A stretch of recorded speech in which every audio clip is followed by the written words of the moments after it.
When hospital security guard Jake Matthews saw gunmen threatening a traumatized 7-year-old patient and her desperate mother, he made a split-second decision that would cost him a bullet wound but gain him a family. Sometimes protecting strangers transforms them into the people you die for. Before watching full story, comment below from where you watching. Also like and subscribe for more stories. Jake Matthews hurried down the hospital corridor, his sneakers squeaking against the polished floor. His 10-year-old daughter Lily walked beside him, clutching her backpack tightly. They were running late for Jake's night shift at City General Hospital, where he worked as a security guard. "Daddy, why do you have to work at night?" Lily asked for the 100th time. Jake looked down at his daughter's worried face. "Because that's when they need me most, sweetheart. And Mrs. Chun from next door will take good care of you." The truth was more complicated. Jake had been working double shifts for 3 months, trying to save money for Lily's school trip to Washington, D.C. Being a single father on a security guard salary meant every dollar counted. His wife Emma had died in a car accident 2 years ago, leaving him to raise Lily alone. They reached the hospital entrance and Jake knelt down to hug his daughter goodbye. "Be good for Mrs. Chin, okay? I'll be home when you wake up." "I wish you didn't have to work so much," Lily whispered into his shoulder. "I know, baby. But everything I do is for you." Jake watched as Mrs. Chin picked up Lily, then he headed inside for another long night. The hospital was unusually busy for a Wednesday evening. The emergency room was packed with patients, and Jake could hear ambulance sirens approaching. His supervisor, Tom Rodriguez, met him at the security office. "Jake, we've got a problem tonight. There's been a gang shooting downtown. We're expecting multiple casualties and tensions are high. I need you on the pediatric ward." "The children's ward? Why there?" "One of the shooting victims is a 7-year-old girl named Maya. Her family is receiving death threats from the rival gang. They think she can identify the shooters. We need extra security up there." Jake felt his stomach tighten. A child the same age as his own daughter was in danger. He checked his radio and headed to the elevator. The pediatric ward was usually a place of hope and healing, decorated with colorful murals and cartoon characters. Tonight it felt different. Nurses moved quickly between rooms and Jake could sense the tension in the air. He found Maya's room at the end of the hallway. Through the window he could see a small girl lying in the hospital bed, connected to various machines. Her left arm was in a cast and bandages covered part of her head. Sitting beside her bed was a woman who looked to be in her 30s, holding the child's hand and crying softly. Jake knocked gently on the door before entering. "Ma'am, I'm Jake Matthews, hospital security. I'm here to make sure you and Maya are safe." The woman looked up with red, swollen eyes. "I'm Carmen Rodriguez, Maya's mother. Are they really going to hurt my baby?" Jake's heart broke seeing the fear in Carmen's eyes. She reminded him of himself during the worst days after Emma's death, when he felt helpless and alone. "I'm going to make sure nothing happens to either of you," Jake said firmly. "Can you tell me what happened?" Carmen wiped her tears with a tissue. "We were walking home from the grocery store. Maya wanted to buy candy with her allowance money. Then we heard gunshots. Everyone started running and screaming. Maya got caught in the middle of it." "Did she see who did the shooting?" "The police think she might have. But she hasn't spoken since it happened. The doctors say it's trauma. She's too scared to talk." Jake looked at the little girl sleeping peacefully, unaware of the danger surrounding her. She had the same dark hair as Lily, and he could imagine his own daughter in that bed. "Mrs. Rodriguez, Maya is going to be okay. I have a daughter about her age. I understand how scared you must be." Carmen's eyes filled with fresh tears. "Her father left us last year. It's just been Maya and me. I don't know what I would do if something happened to her." Jake pulled up a chair next to Carmen. "You don't have to go through this alone. I'm going to stay right here with you." For the next few hours, Jake sat outside Maya's room, watching the hallway carefully.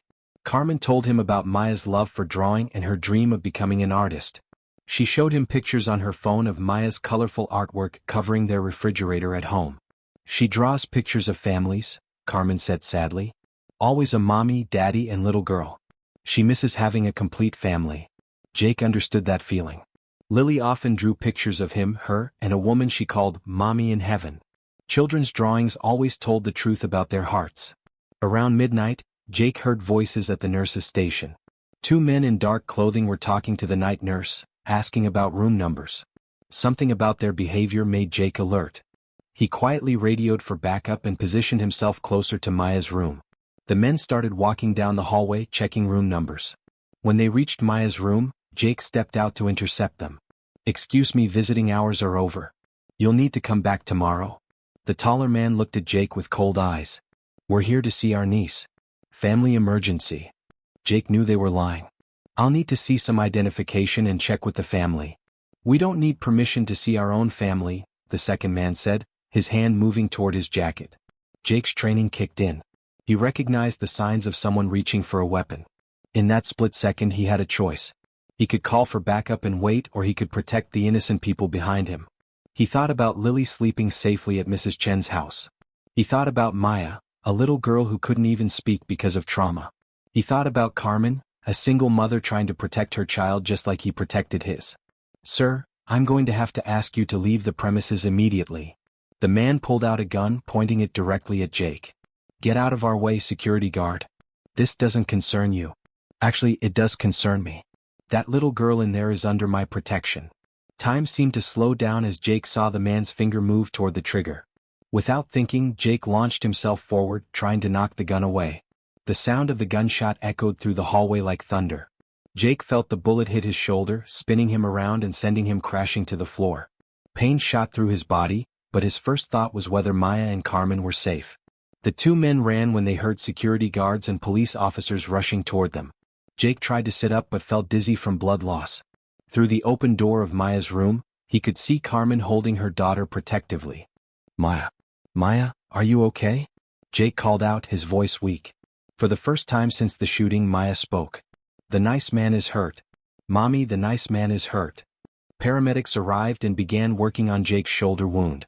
As they prepared to move him to surgery, Carmen appeared beside his stretcher. "Thank you," she whispered, tears streaming down her face. "You saved our lives." Jake managed a weak smile.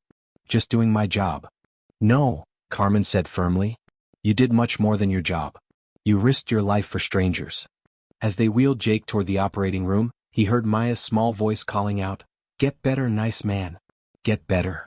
The surgery took 3 hours. The bullet had missed major arteries but had damaged muscle and bone in Jake's shoulder. He would need months of physical therapy and wouldn't be able to work security for a while. When Jake woke up the next morning, the first person he saw was Lily sitting in a chair beside his bed. Mrs. Chen was with her, looking worried but relieved. "Daddy?" Lily jumped up carefully, avoiding his injured shoulder. "Are you okay?" "Mrs. Chen said you were hurt helping someone." Jake hugged his daughter with his good arm. "I'm okay, sweetheart. A little sore but okay."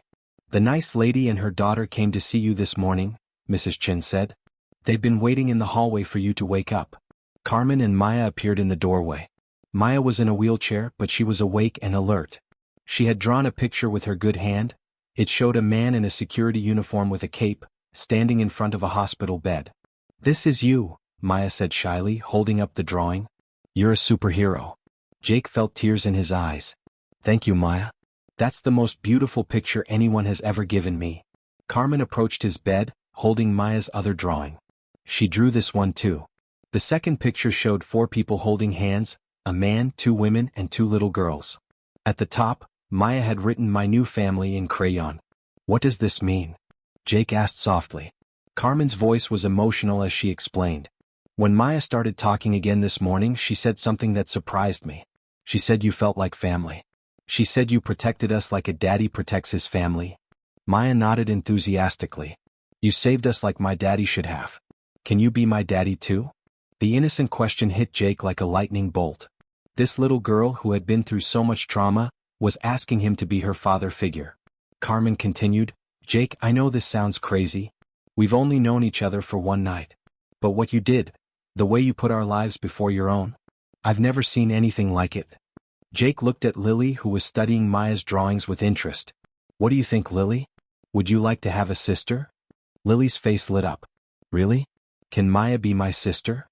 Maya clapped her hands excitedly. "Yes, we can be sisters."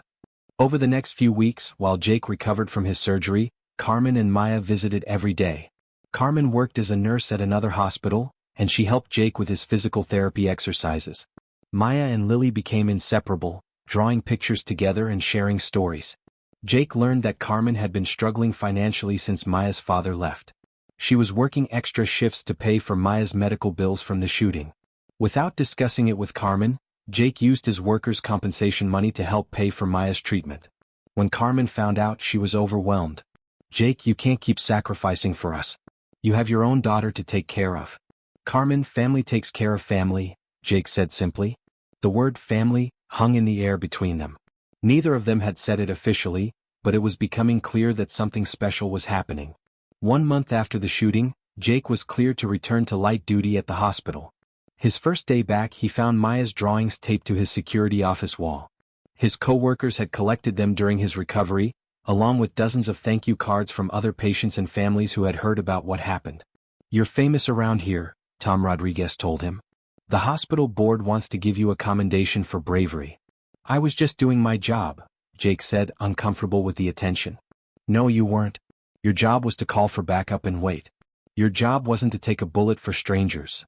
That evening, Jake met Carmen and the girls for dinner at a small restaurant near the hospital. It had become their weekly tradition during his recovery. As they sat around the table sharing stories from their week, Jake realized how much his life had changed.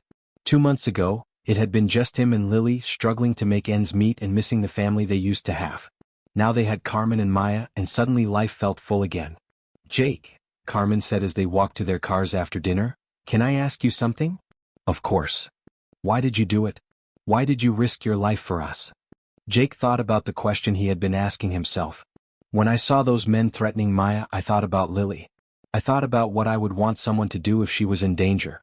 But it was more than that." "What do you mean?" "When I looked at you holding Maya's hand, I saw myself after Emma died. I saw someone who was scared and alone, trying to protect their child. I couldn't walk away from that." Carmen's eyes filled with tears. "You know what Maya told me yesterday?" "What?" "She said she's not scared anymore when you're around. She said you make her feel safe like a real daddy should." That night, as Jake tucked Lily into bed, she asked him a question that he had been expecting. "Daddy, do you love Carmen and Maya?" Jake sat on the edge of her bed, choosing his words carefully. "Yes, I do."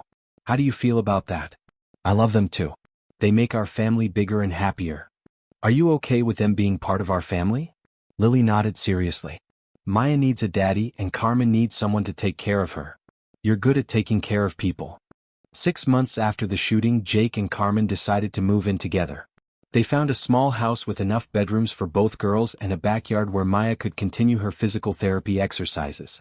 The night before they moved in together, Jake sat with Maya as she practiced walking with her new leg brace. The shooting had left her with some permanent damage, but she was determined to get stronger. "Uncle Jake," Maya said, using the name she had chosen for him, "will you always protect us?" "Always," Jake promised. "That's what families do for each other. Even if the bad men come back?" "Especially if the bad men come back." "But Maya, they're not coming back. They're in jail now and they can't hurt you anymore." Maya nodded, then asked the question that had been worrying her. "What if you get hurt again?" Jake knelt down to her level. "Maya, sometimes good people have to do difficult things to protect the people they love. I got hurt because I was protecting you and your mommy. I would do it again if I had to. But I don't want you to get hurt. I don't want to get hurt either. But I want you and Lily and your mommy to be safe more than I want to avoid getting hurt." 1 year after the shooting, Jake and Carmen got married in the hospital chapel where they had met. Maya was the flower girl and Lily was the maid of honor. The ceremony was small but perfect, attended by hospital staff who had become like extended family.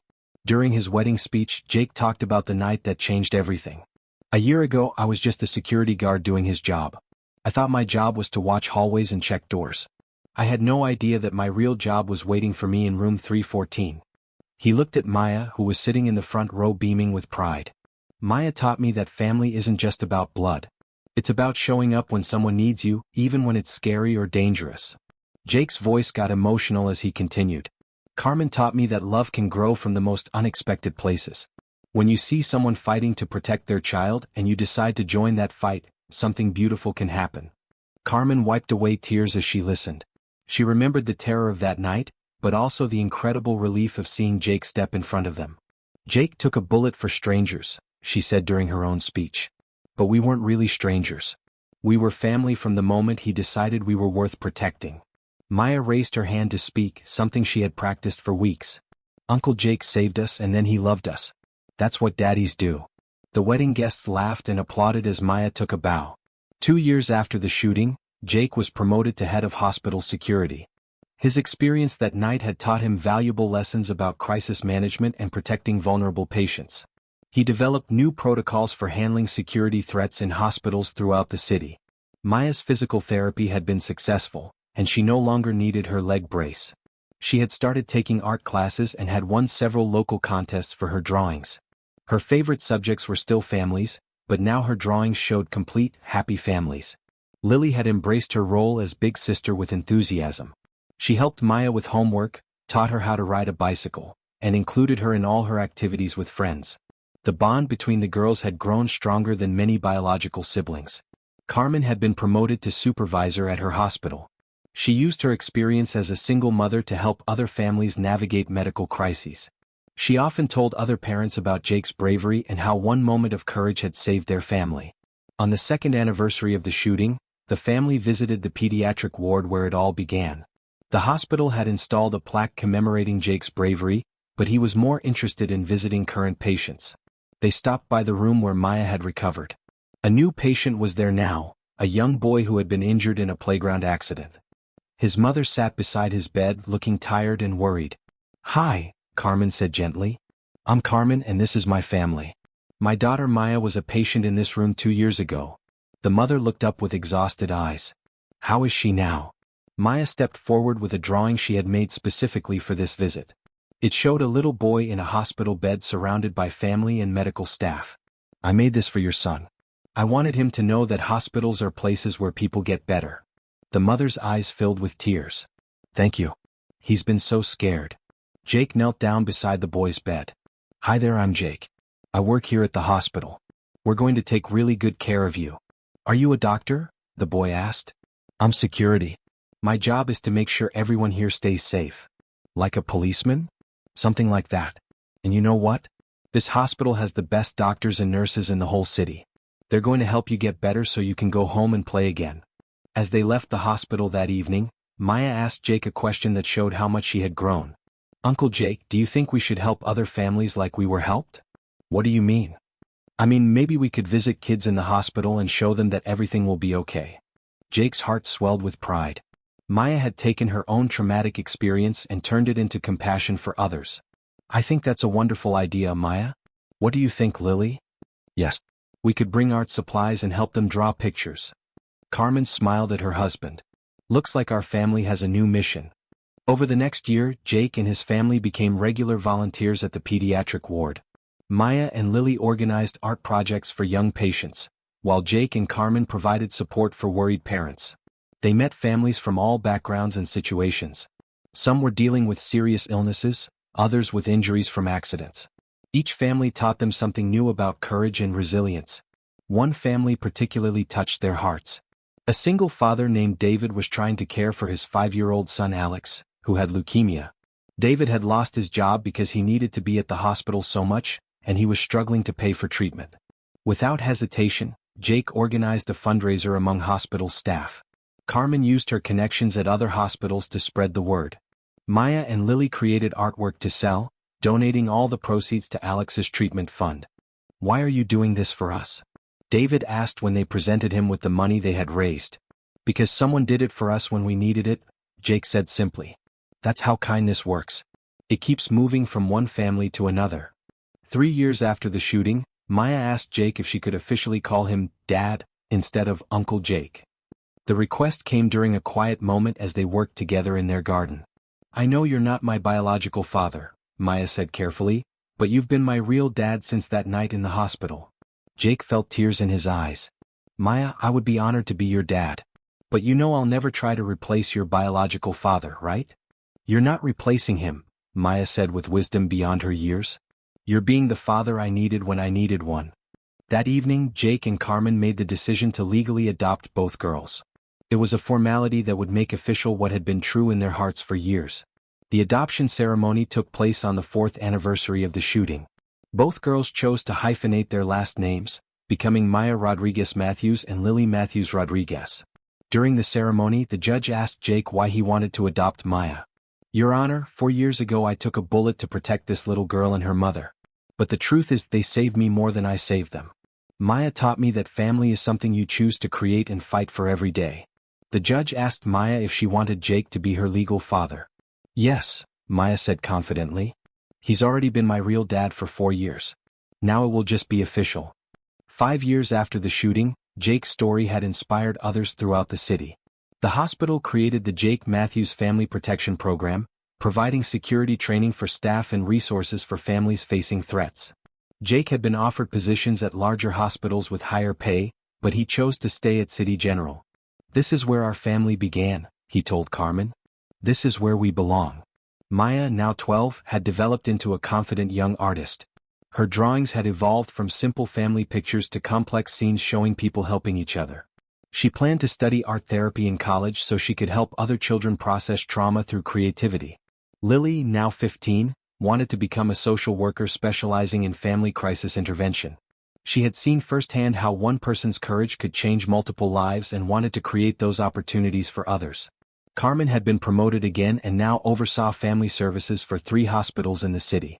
She used her own experience to train staff on supporting families during medical crises. Jake had been recognized by the city for his volunteer work and had been asked to speak at conferences about hospital security and family protection. But his favorite moments were still the quiet evenings at home with his family. On the 5th anniversary of the shooting, the family returned to the exact spot in the hospital hallway where Jake had been shot. A small memorial plaque had been installed, but more importantly, the hallway had been redesigned to be more secure for vulnerable patients. Do you ever regret it? Carmen asked Jake as they stood where it all began. Jake thought about everything that had led to this moment. The pain of recovery, the financial struggles during his time off work, the months of physical therapy. Then he thought about Maya's laughter, Lily's pride in her sister, and Carmen's love that had healed his heart. Never, Jake said firmly. Not for a single second. Maya, now confident and strong, added her own perspective. Daddy, do you know what I learned from that night? What's that, sweetheart? I learned that sometimes bad things happen to good people. But I also learned that good people will always show up to help when you need them most. Lily nodded in agreement. And I learned that family isn't just the people you're born with. It's the people who choose to love and protect you. That night, as Jake tucked both girls into their beds, Maya asked him the same question she had asked 5 years earlier. Daddy, will you always protect us? Always, Jake promised, just as he had every night for 5 years. Even if it means getting hurt? Jake smiled, remembering the scared little girl who had first asked this question. Now she was asking not out of fear but out of understanding of what love really means. Maya, protecting the people you love isn't just about taking bullets. It's about showing up every day, being patient when things are difficult, and choosing to love even when it's hard. That's what real protection looks like. As Jake turned off the lights and headed to his own room, he reflected on how completely his life had changed. The single father who had been working double shifts to afford his daughter's school trip had become the father of 2 remarkable girls, the husband of an incredible woman, and a leader in his community. Sometimes, Jake thought as he drifted off to sleep, the most important moments of our lives happen in an instant. But the real work comes in everything that follows, in choosing to love, protect, and build something beautiful from those moments of crisis. The man who had taken a bullet for strangers had discovered that sometimes strangers become family the moment you decide they're worth protecting. And sometimes, when you save someone else, you end up saving yourself too.